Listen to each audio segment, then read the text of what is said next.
Bem, boa noite.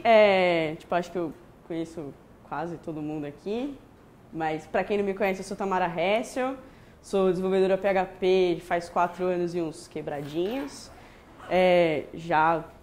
Acho que eu só trabalhei com o Ivo, que está aqui na sala, e trabalho na empresa do rapazinho ali. Já trabalhei, assim, em alguns projetos por fora com algumas pessoas daqui da sala. Bem, eu vou falar de um assunto que provavelmente todo mundo já caiu nesses problemas e já teve que fazer, gostando ou não, que é o refactoring.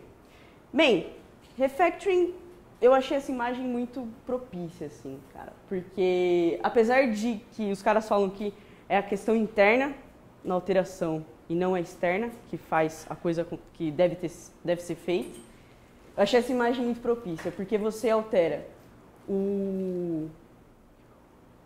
toda a estrutura interna e não altera o comportamento. E deu ruim, cara. Opa, tem que ser pelo mouse. Tá, beleza. O que é isso? De onde vem e como se reproduz? Não é Magic.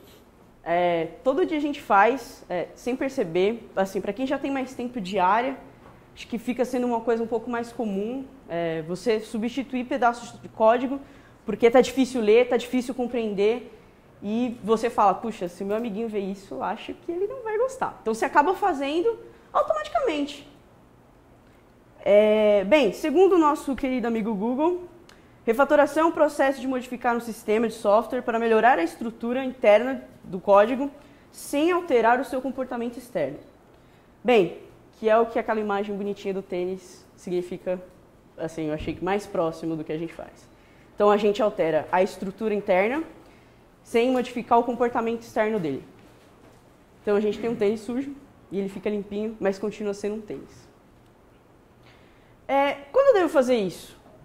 Sempre que for possível, claro, porque a gente sabe que no dia a dia às vezes dá uma corrida, principalmente para quem está começando, então acaba caindo em uns problemas tanto de estrutura do próprio projeto, que não foi bem feito, não foi bem modelado, e acaba não dando para fazer, mas sempre que possível fazer.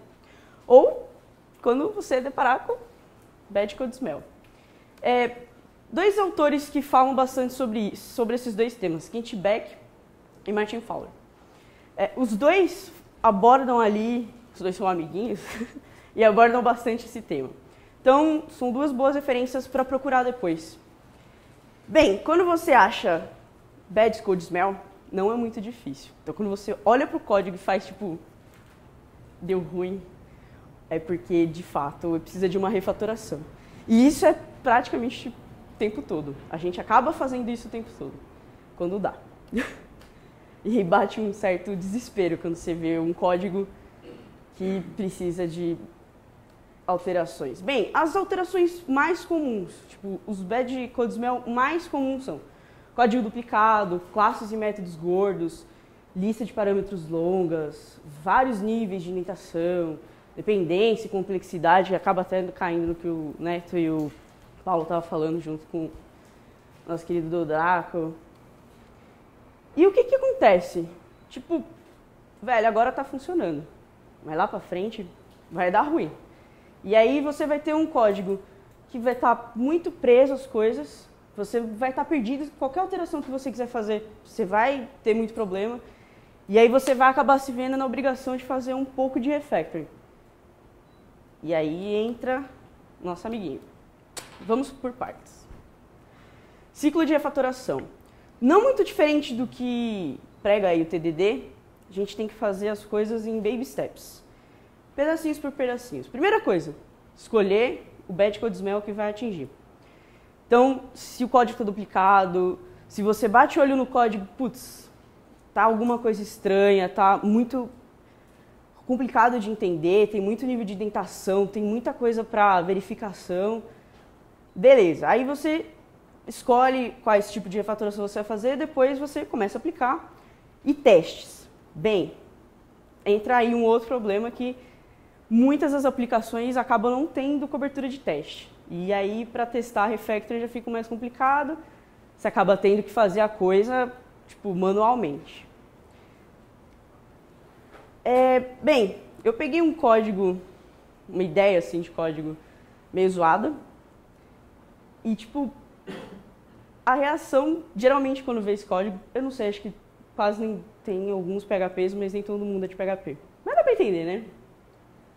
Então, tipo, ele é complicado, apesar de ser uma coisa mais simples, um pedaço pequeno de código, tipo, não é bonito de se ver, cara. Você tem verificações que poderiam ser cortadas, você tem requisições que poderiam ser feitas de outra forma, você tem chamadas que poderiam ser tiradas e daria para deixar esse código um pouco menos feio. Tem esse outro exemplo de código que também pega um pouco mais na hora que você bate o olho e fala, putz, tem um negócio estranho aí, cara. Ele até reaproveita aqui, ele até faz o aproveitamento de um método, mas o método em si ele tem aí uma dependência. Tipo, ele passa o order, mas dentro do order ele tem um client. Vai dar ruim, cara. E se você bater o olho, você sabe que você vai ter uma certa dependência. E não vai dar muito certo esse cara. Bem, tem vários tipos de refactoring. Eu tentei cortar, tipo, para 7 minutos. Bastante coisa. Só para dar ideia. Tem vários tipos de refactoring que você pode fazer. E é isso. Tudo isso.